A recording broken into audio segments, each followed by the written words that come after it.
Evet, şimdi bu malzemelerden biraz bahsedeyim. Bu çerçeve kendi kendine denge sağlayan bir çerçeve. Gimbal özelliği var. Kendi gimbal yapısında zaten. İlk önce ben parçalardan bahsedeyim. Bu MultiV kontrol kartı. Bundan ben 2 tane kullanıyorum çünkü gimbal'ı kontrol etmek için başka bir board'u, quadcopter'i kontrol etmek için de diğer board'u kullanıyorum. Bu sadece ekonomik sebeplerden dolayı. İkisini birden yapan board'lar var ama böyle daha ucuz, daha uygun bir fiyata denk geliyor. O yüzden böyle yaptım. Alıcı olarak da FrSky'ın ACC ST sistemi var. Bu saniyede 80 kez kanal değiştirerek sinyal kopmasını minimuma indiren bir sistem. Aynı şekilde kumandada da karşılığı olan bir modül var. Video vericisi var. Pil seviyesini gösteren OSD var. Şurada alt tarafta OSD var. Pilden video vericisi ana pilden beslendiği için voltaj düşürücü yaptım kendim. Ondan sonra bir de burada filtre var. Pillerde motorlardan kaynaklanan parazitleri videoya yansımasını engelleyen bir filtre var. Kapasitör ve şeyle yapılıyor, bobinle yapılıyor. Onun dışında RC Timer 20 amperlik Simon K ESC'leri var. AX2810Q multikopter motorları var. 12 3.8 quadcopter pervaneleri var. Burada yedek pervaneler de var. Onun dışında daha büyük, bunu da kullanmadığım ama kullanmayı düşündüğüm ama denemediğim 8 tane de 1345 pervane var. Bu motor bunları destekliyor. O yüzden test etmek için almıştım ama fırsat olmadı. Bu sistemde kamera alt tarafa bağlı. Bu GoPro benim kendime ait. Tabii ki bunu göndermeyeceğim size. Hatta kapatalım. Buradaki mekanizma şöyle çalışıyor. Üst tarafa bir pil bağlıyorsunuz. Normalde bu sistem 400 gram ağırlığında bir kameraya göre tasarlanmış ama ben GoPro ile çekim yapabilmek için bu şekilde indirgedim. Nex 5, Sony Nex 5 falan takabilirsiniz veya o ağırlıktaki bir kamerayı. Üste bir tane pil takıyoruz. Şuraya denk gelecek şekilde de diğer pili takıyoruz. Ben bunun yerlerini falan işaretledim. Böylece ağırlık dengelenmiş oluyor. Buradaki hareket zaten kendiliğinden Steadicam denen bir patentli bir teknik var. Bu teknikle çalışıyor. Ayrıca salınımı engellemek için de 2 tane gyro ve 2 tane servoyla yaylar ile sisteme bağlanmış titreşimi ve sarsıntıyı engelliyor. Bu şekilde uçuruyorsunuz. Bunun videolarını da videonun sonunda görebilirsiniz. Şimdi başlayalım. Bunu monte edelim. Nasıl olduğunu da göstermiş olalım size. Bu pil böyle çirkin ördek yavrusu gibi olduğuna bakmayın. Ben sadece bunun kabını çıkardım. Bir kontrol etmek için. Çünkü geldiğinde sanırım biraz ezilmişti ama bir sıkıntı yaratmadı. Şunu ya da şunu takabiliriz. Fark etmez. Pillerin ağırlığı çok önemli. Bu pilleri yani yedek olarak başka pil alacaksanız da bu pillerin aynısından almanızı öneririm. Ağırlık merkezi ve yer konusunda sıkıntı yaşamamak için. Pili burada işaretlenmiş olduğu yere ayarladım ben. Çok basit bir mantık zaten. Ağırlık merkezini dengeleseniz yeter. Pili de buraya takalım. Bu quadcopter 14.8 voltla çalışıyor. Ben 2 tane 7.4'ü bu şekilde seri bağlayarak çalıştırıyorum. Sistem buna göre ayarlandı. Şunu da şöyle biraz kaydıralım. Bu şekilde tamam. Bu hafif yandırıyor ama o servoların kapanırkenki pozisyonundan kaynaklanıyor. Şimdi kumandamız da budur.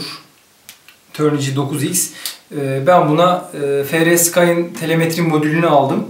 Telemetrisini kullanma fırsatı olmadı ama şey olarak tutarlılık olarak daha kaliteli ve failsafe özelliği var.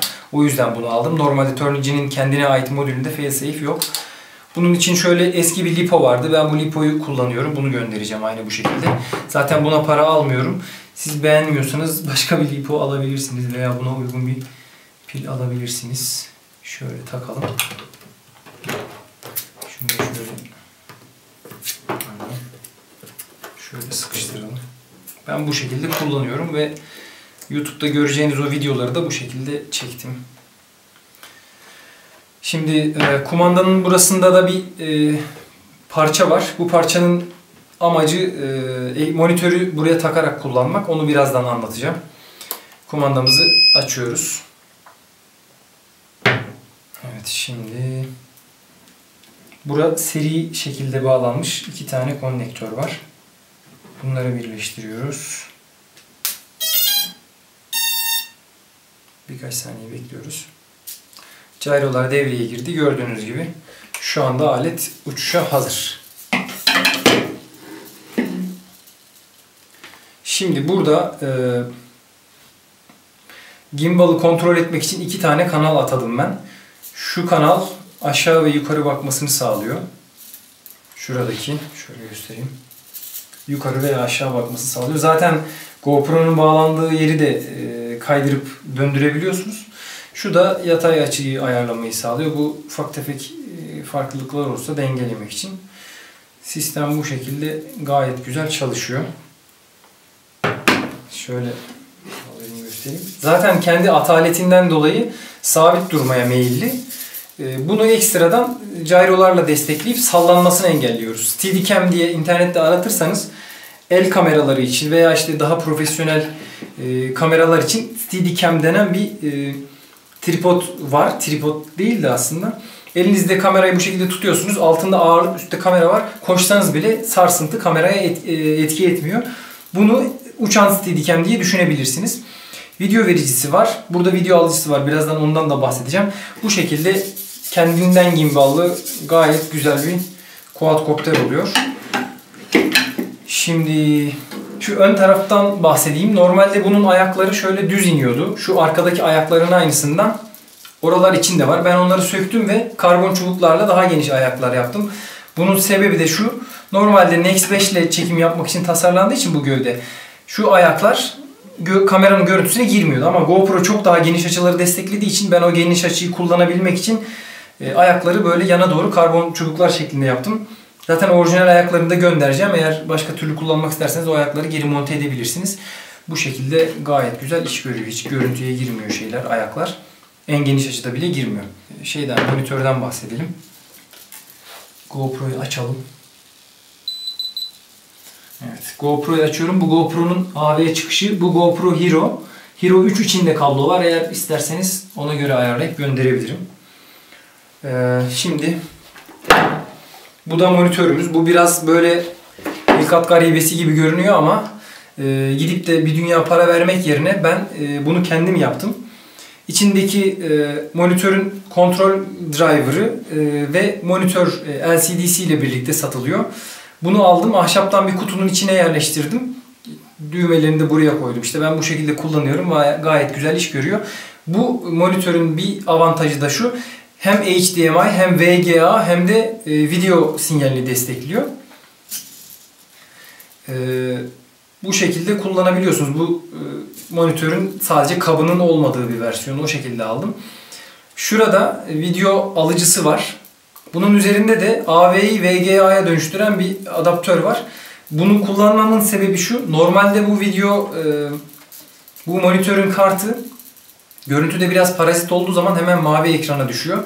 Bu adaptör sayesinde mavi ekrana düşmesini engellemiş oluyoruz. Bu da kolay bulunan bir şey değil ama bunun 4 düğmelisini bulursanız sinyal kesilse de yayını kesmiyor. O önemli bir bilgi. Şimdi bu da benim bir laptop bataryasından yaptığım pil. Bu monitörü takmak için. Hani buna da para almıyorum zaten. İsterseniz daha iyi bir lipo alıp 2S veya 3S lipo takabilirsiniz. Ama 2S daha iyi oluyor galiba. Ben bunu 2S'e değiştireceğim size göndermeden önce. Şimdi monitörü taktık. Bekliyoruz. İşte görüntümüz geldi. Görüntü budur arkadaşlar. Bu şekilde gayet yahşi bir şekilde çalışıyor.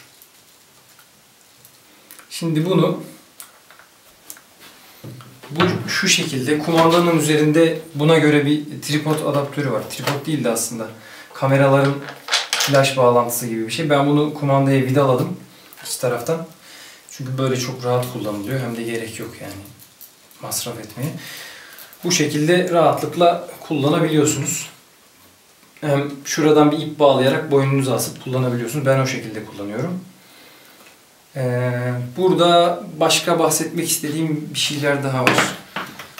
Burada ben size iki set pil gönderiyorum. 2 tanesini zaten seri takarak kullanıyorsunuz. Bunların balanslı bir şarj aletinde dengeli bir şekilde şarj edilmesi lazım. Yani iyi bir şarj aleti almanız lazım. Benim şarj aletim var ama o da bana kalsın, yani hepsini göndermeyeyim. Bunların dengeli olması çok önemli. Çünkü hani balanslı şarj edilmezse pillerin biri daha çok boşalır, biri daha çok eskir. Bundan dolayı bir süre sonra pillerinizden fazla performans alamazsınız. Piller hasar görebilir. O yüzden lityum polimer uyumlu balanslı bir şarj aleti kullanmalısınız. Ondan sonra bu MultiV'nin bilgisayar USB bağlantı kablosu, şu FTDI çipi. Bunu şu şekilde buradan takarak bilgisayara bağlayıp USB üzerinden MultiV'nin bütün özelliklerini görebiliyorsunuz. Yani PID ayarlarını vesairesini ben çok iyi şekilde yaptım ama oradan başka modifikasyonlar yapabilirsiniz.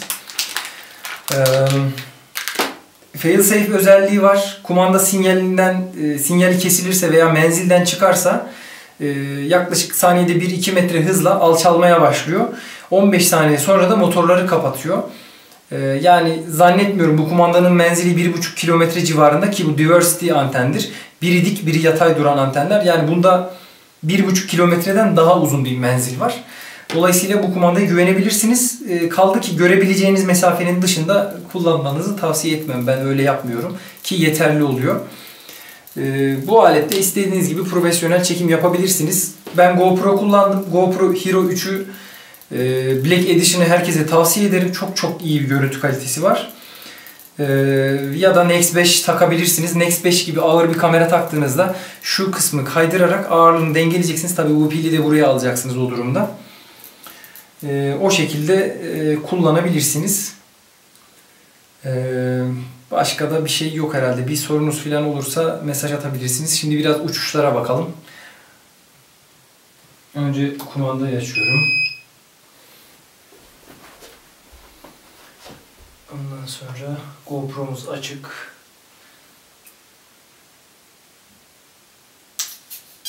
Pili bağlıyoruz. Bekliyoruz. Tamamdır.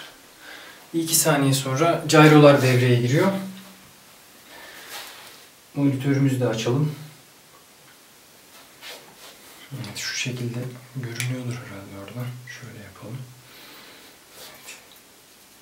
Şöyle bir şey. Tabii evde olduğum için duvardan yansıyan sinyallerden görüntü bazen kesilebiliyor. Artık o şeydir. Şimdi burada bir iki şeyden bahsedeyim. Şöyle bakarsak. Sol üst kısımda voltaj göstergesi var. 16.36 volt diyor şu anda. Ve bir sayaç var. Bu OSD'nin özelliği. On screen display'in yani. Burada 14 volta düştüğünde artık inişe gelmeniz gerekiyor. Çünkü lityum polimerin 3.5 volttan daha altına inmemesi gerekiyor yüklüyken. O önemli bir değer. Hani pilleri uzun süre kullanmak istiyorsanız veya bir hasar almasını engellemek istiyorsanız buna dikkat etmeniz lazım. Bu şekilde zaten görebiliyorsunuz. Evet, şimdi uçuşa hazırlanıyoruz. MultiV'nin stick konfigürasyonları ve bununla ilgili birçok internette doküman var. Ben onlarla ilgili bir link koyacağım. O yüzden onları anlatmıyorum. Bu şekilde motoru devreye sokuyoruz ve gaz veriyoruz. Ne kadar stabil bir alet olduğunu göreceksiniz. Tabii kapalı alanda şundan bahsedeyim. Kapalı alanda olduğumuz için kendi rüzgarından dolayı da içeride ciddi bir türbülans oluşuyor. Bu türbülansla dengede durması oldukça zor. Yani dışarıda sakin bir havada nasıl görüntüler çektiğimi videonun sonunda göreceksiniz zaten. O yüzden o konulara pek girmiyorum. Evet, şöyle yapalım.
kadar gürültü yeter herhalde. Uçuş süresinden bahsetmeyi unuttum. Ben ondan da bahsetmek istiyorum. Şimdi bu alet 4400 mAh 4S pille 10,5 dakika uçuş yapıyor. Yani şu pille 10,5 dakika uçuş yapıyor. Yani 10,5 dakika zaten 10 dakika iyi bir süre quadcopter için. O açıdan iyi olduğunu düşünüyorum. Birincisi bu. İkincisi de motorların üzerlerinde bantlar, işte zımpara izleri, silikon damlaları falan var. Bunlar da yıprandığı, eskidiği için falan değil. Ben bu motorların, pervanelerin balansını aldım. Ve motorların üzerinde de görüyorsunuz zaten bantlar var, alüminyum bantlar var. Bunlar da motorların ve pervanelerin balansını azaltmak içindi. Hani titreşimi ne kadar azaltırsak o kadar daha kaliteli görüntü alabiliyoruz. Burada zaten bu quadcopter'in alt gövdesiyle üst kısmı arasında silikon şeyler kullanmışlar. Sönümleyiciler kullanmışlar. Dolayısıyla üst kısımla alt kısım bağımsız hareket ediyor. Bu titreşimi zaten çok ciddi sönümleyen bir özellik. Onun dışında zaten buradaki eksenler çok rahat hareket ettiği için herhangi bir titreşim söz konusu değil. Bunun dışında gimbal kontrol eden kart ve quadcopter'i kontrol eden kartla ilgili yazılımları ben CD olarak göndereceğim. Zaten internetten de bunlar indirilebiliyor ama ben yazılım üzerinde ufak tefek değişiklikler yaptım, iyileştirmeler yaptım. Bundan dolayı bunun üzerinde yüklü olan yazılımı da göndereceğim. Kaldı ki zaten siz de arayüz üzerinden, Java üzerinden istediğiniz gibi değişiklikler, düzenlemeler yapabilirsiniz arkadaşlar. MultiV'yi tercih etmemin sebebi de hem kart ekonomik olması hem de açık kaynak bir program kodu kullanıyor olması. Bu şunu sağlıyor. Program üzerinde isterseniz programlamadan anlıyorsanız değişiklikler yapabiliyorsunuz veya başka özellikler ekleyebiliyorsunuz. Yani bu biraz daha sizi serbest bırakıyor. Yani marka satın aldığınız zaman genelde o markanın pervanesi bile başınıza bela oluyor. Yani standart pervaneyi takamayabiliyorsunuz veya yazılımına müdahale edemeyebiliyorsunuz ileri bir kullanıcı için. O manada bunları tercih sebebim bu. Gyrolar, servolar vesaire bunlar da gayet iş görüyor. Görüntüleri de bakıp kendiniz değerlendirirsiniz. Alacak arkadaşa şimdiden hayırlı olsun. Çok güzel görüntüler çekeceğine eminim.